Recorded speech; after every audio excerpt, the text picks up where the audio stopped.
Assalamualaikum warahmatullahi wabarakatuh.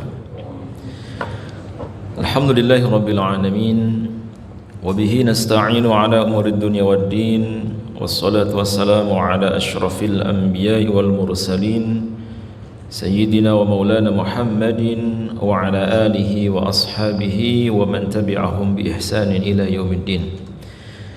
Jamaah salat zuhur Masjid Salahuddin yang dimuliakan oleh Allah, kita bersyukur kepada Allah siang hari ini masih diberikan kesempatan untuk melaksanakan sholat zuhur secara berjamaah, dan 10 menit ke depan kita akan melanjutkan kajian tafsir surat Al-Kahfi yang biasa rutin kita laksanakan. Mudah-mudahan Allah berikan kesehatan, keistiqomahan, serta keberkahan untuk waktu serta segala aktivitas yang kita lakukan. Salawat serta salam mudah-mudahan Allah curah limpahkan kepada junjungan kita Nabiullah Muhammad sallallahu alaihi wasallam, terlimpah curahkan pula untuk keluarganya, sahabatnya, hingga kita umatnya. Mudah-mudahan kelak Allah kumpulkan kita dengan beliau jadi satu di surganya. Amin ya rabbal alamin. Siang hari ini kita akan melanjutkan tafsir surat Al-Kahfi ayat kedua.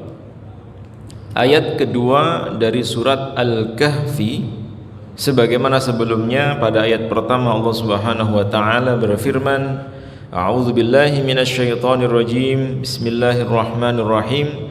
Alhamdulillahilladzi anzala 'ala 'abdihil kitaba wa lam yaj'al lahu 'iwaja. Surat ini diawali oleh Allah dengan pujian, memuji dirinya sendiri. Kalau Allah boleh, kalau kita enggak boleh. Misalnya Pak Satpam memuji, kalau nggak ada saya nggak aman, nggak boleh. Memuji diri sendiri tidak boleh. Tapi kalau Allah memuji diri sendiri boleh, karena Allah Maha Kuasa, Maha Pencipta, Maha segala-galanya. Sedangkan kita kadang watuk pilek, kadang digregesi, kadang demam, kadang kita absen, sehingga tidak ada yang bisa kita banggakan di dunia ini. Semua yang kita miliki bahkan berasal dari Allah. Dialah yang telah menurunkan Alkitab, yaitu Al-Quran, melalui hambanya baginda Rasulullah sallallahu alaihi wasallam, walam yaj'al lahu iwaja, di mana kitab Al-Quran yang setiap hari kita baca, kita dengar dalam salat, walam yaj'al lahu iwaja, tidak ada sedikit pun yang kontradiktif, bertentangan satu sama lain. Maka tidak akan pernah kita jumpai ayat-ayat Al-Quran itu saling bertentangan. Yang ada justru saling menguatkan, yang ada justru saling menjelaskan atau saling menafsirkan. Sehingga seandainya semua jamaah bisa bahasa Arab, maka setiap membaca Al-Quran tidak perlu baca terjemahannya, karena setiap membaca pesan moral yang disampaikan Allah itu tahu. Tapi untungnya ada terjemahan, sehingga kita bisa mengetahui apa maksud kandungan dari ayat yang kita baca. Memang idealnya begitu. Quran itu diturunkan oleh Allah untuk dibaca, dipahami, sampai kemudian diamalkan. Pertanyaannya, kalau kita tidak pernah membaca Al-Quran, apa yang akan kita pahami? Kadang kita harus memaksa diri kita, meskipun kadang tetap kalah dengan HP, untuk membaca Al-Quran walaupun hanya seayat saja, kalau tidak bisa selembar. Kecuali kalau misalnya ada bapak-bapak yang sudah punya kebiasaan one day one juz, setiap hari 1 juz, kayak Pak Mansur ini, luar biasa. Tiap hari 1 juz, sebulan sekali khatam. Wah, istimewa itu. Kita kadang kalau tidak memaksa diri kita, mungkin sebulan belum tentu loh baca ayat. Jangankan baca ayat, buka Quran aja kadang nggak sempat. Kalau buka HP, tiap menit dilihatkan di situ aktif. Tapi Quran ini kok nggak pernah aktif, offline terus. Maka mari Quran yang Allah turunkan kepada kita ini betul-betul kita baca. Cara paling mudah untuk memaksa diri kita membaca Quran ya antara waktu sholat. Misalnya kita punya kebiasaan di meja kantor kita itu ada mushaf. Ya buka aja, bolak-balik aja. Bolak-balik tok, baru ditutup lagi. Atau di mobil kita ada mushaf Quran, MP3 biasa kita dengarkan. Termasuk setelah selesai sholat itu ada Quran di rak-rak yang sudah tertata. Setelah salam kita mojok dulu sebelum keluar dari masjid, kita buka, ndak kita lanjutan ayat kemarin, satu halaman kemarin. Kalau bahkan seandainya kita mau sehari bisa 1 juz, itu sangat mudah, sangat mudah. Karena Quran itu kan terdiri dari 10 lembar, 1 juz 10 lembar atau 20 halaman. Jadi kalau kita ingin sehari 1 juz tanpa harus berlama-lama duduk, karena kalau newbie kayak kita ini paling ya 1 jam, kalau sudah pro 15 menit. Jadi kalau sudah hafal Quran 1 juz itu 15 menit, benar ya, bisa dipraktekkan, bisa dibuktikan. Tapi kalau kita ya kadang 1 jam lah, atau standarnya kalau lancar tartil itu 30 menit. Tapi kita bisa menyiasati 1 juz, tidak harus 2 jam, tidak harus 1 jam. Dengan cara yang paling sederhana, misalnya setiap selesai sholat subuh tadi di rumah, atau kita jamaah di masjid sampai rumah, jangan tidur lagi, tapi kita sempatkan baca 2 lembar. 2 lembar itu tidak lebih dari 15 menit. Zuhur ini 2 lembar lagi, asar 2 lembar, maghrib 2 lembar, habis isya 2 lembar, selesai. Kalau kita mau sehari 1 juz. Kalau 1 juz belum sanggup, ya udah setengah juz saja. Berarti setengah juznya 5 lembar, lebih gampang lagi. Setiap sholat 1 lembar, sak kelebatan itu. Isya 5 lembar, setengah juz. Tiap 2 hari 1 juz, 2 hari 1 juz. Jadi 2 bulan khatam. Teorinya begitu, prakteknya bisa setahun sekali. Ya, nunggu Ramadan baru baca. Ramadan berakhir berhenti. Ramadan ini kurang 90 hari lagi, Pak. Kurang 90 hari lagi Ramadan. Maka harus kita siapkan nih. Mau berapa kali khatam kita nanti Ramadan, harus disiapkan dari sekarang. Nah, yang harus kita imani Quran itu di dalamnya tidak ada kontradiktif. Dari zaman ke zaman, dari waktu ke waktu, bukan baru-baru ini. Bahkan sejak zaman Rasulullah, sejak Al-Quran diturunkan, itu sudah banyak sekali yang berusaha mencari-cari kesalahan Quran. Ternyata malah sebaliknya.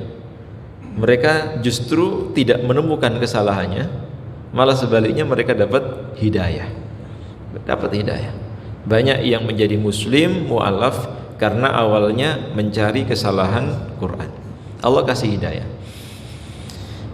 Lalu untuk apa Al-Quran diturunkan? Ayat kedua menjelaskan, qayyimah. Quran itu tegak lurus, tidak belak-belok, tidak berkelak-kelok, tidak naik turun, lurus seperti jalan tol.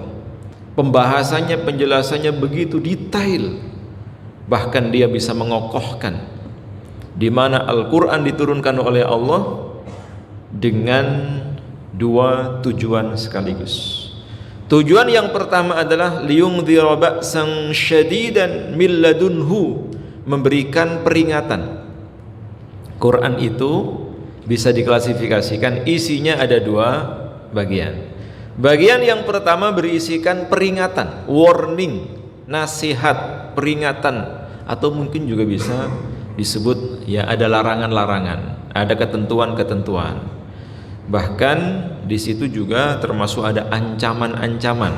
Tapi maksudnya peringatan itu di dalamnya, di baliknya ada hikmah, kepentingan orang banyak, kemaslahatan bersama.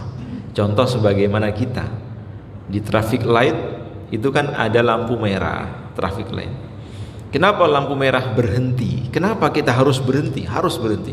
Ada nggak ada polisi tetap harus berhenti. Untuk apa? Tujuannya adalah demi keselamatan bersama. Kalau misalnya pada ngeyel, lampu merah nggak ada polisi, bablas. Lampu merah buanter, lampu kuning tambah banter, udah angka kecelakaan tidak terhitung lagi.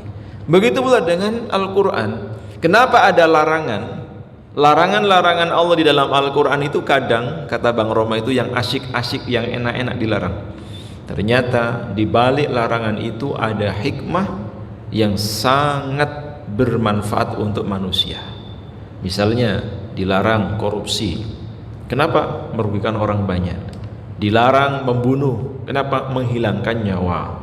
Dilarang apalagi berbohong dan seterusnya.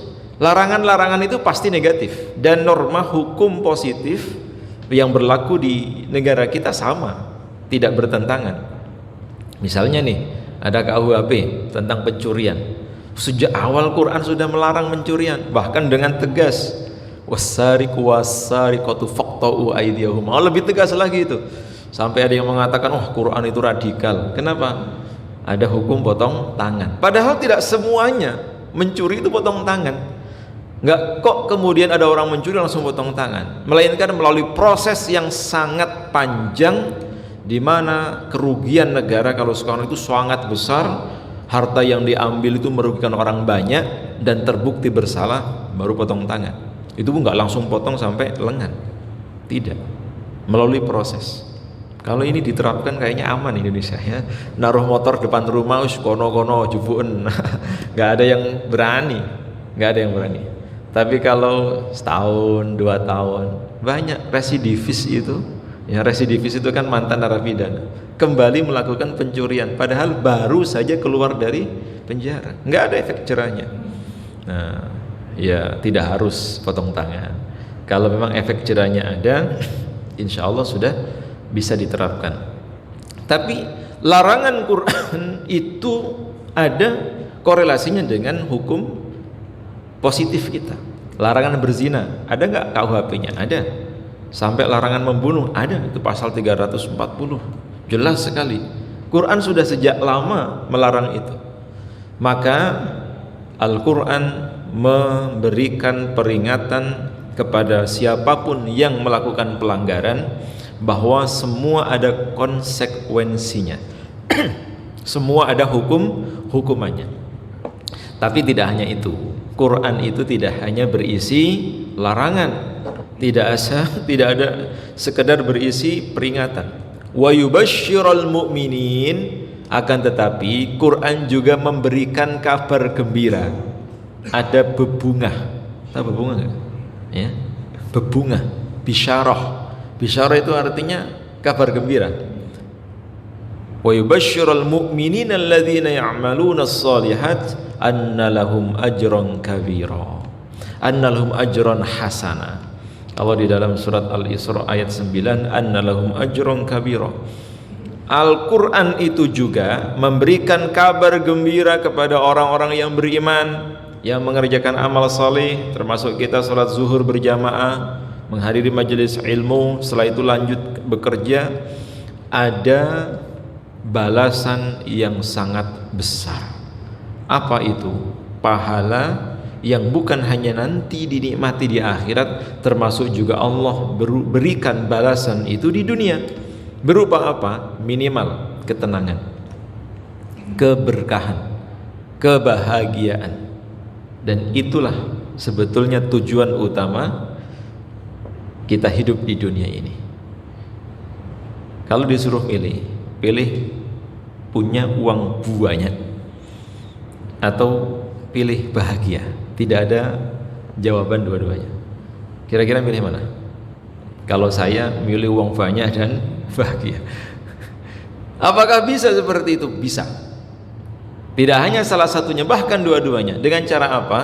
Kembali mengikuti aturan norma agama. Dan itu semua dijelaskan dalam Al-Quran. Norma agama tidak bertentangan dengan norma hukum, norma sosial.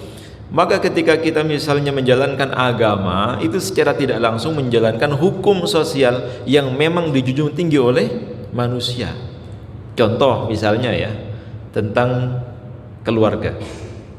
Al-Quran begitu jelas memerintahkan seorang anak tunduk, patuh, taat kepada kedua orang tuanya, sampai perintah berbakti kepada kedua orang tua itu disejajarkan setelah perintah beribadah kepada Allah. Wa'budullah wa la tusyriku bihi syai'a wa bil walidaini ihsana. Maka ketika ada seorang anak yang taat kepada kedua orang tuanya, pasti nggak ada ceritanya anak taat pada orang tua hidupnya susah, nggak ada. Sebaliknya justru kalau ada seorang anak yang durhaka kepada orang tuanya, maka tidak akan pernah merasakan kebahagiaan, nggak akan pernah. Artinya kalau kita ingin bahagia, ingin sukses, taati orang tua kalau masih ada. Dan begitu banyak fakta sejarah membuktikan anak yang durhaka kepada orang tua pasti hidupnya sengsara. Kenapa? Ridullah fi ridul walidain. Allah ridho kalau orang tua kita ridho. Allah murka kalau orang tua kita murka. Inilah salah satu contoh wujud dari amal soleh, melaksanakan perintah Allah dengan mengerjakan kebajikan, di mana tidak hanya nanti di akhirat, bahkan sejak di dunia orang yang rajin beribadah, orang yang banyak beramal soleh, hidupnya pasti lebih bahagia dibanding dengan yang lain. Lah itu Pak, tetangga saya yang rajin ke masjid, utangnya oke, urung nyaur-nyaur, tinimbang yang ratau sembahyang, ratau sholat, kok bendino pamer mobil misalnya, duitnya oke, pamer perhiasan. Mungkin secara kasat mata kita memandang seperti itu, tapi tidak lain itu adalah istidraj, dilulu sama Gusti Allah. Nggak usah nunggu lama, mungkin ya tinggal menunggu beberapa detik, bentar lagi mungkin pasti akan terungkap, atau bahkan mungkin juga pasti akan terkena hukum sosial. Itu pasti. Nggak ada ceritanya orang yang rajin bermaksiat selama-lamanya bahagia. Kalau dia bahagia itu hanya bahagia yang sementara. Sebaliknya, kebahagiaan yang hakiki itu adalah ketika hati kita bergantung kepada Allah, bahkan dengan amal solih kita. Maka mudah-mudahan kita bisa mengamalkan dua ayat kandungan Al-Quran, surat Al-Kahfi ayat pertama dan kedua, dengan cara memperbanyak berinteraksi dengan Al-Quran, serta berusaha menjadikan Al-Quran sebagai jalan hidup atau sarana untuk menambah, memperbanyak amal solih kita, serta apa yang kita dengarkan atau apa yang kita dapatkan ini bisa kita sampaikan atau kita dakwahkan dalam kehidupan sehari-hari. Mudah-mudahan bermanfaat. Kurang lebihnya mohon maaf yang sebesar-besarnya. InsyaAllah kajian ini kita lanjutkan ya, tahun depan, karena besok sudah ganti tahun ya. Hadanallahu wa iyyakum ajma'in, billahi taufiq wal hidayah. Wassalamualaikum warahmatullahi wabarakatuh.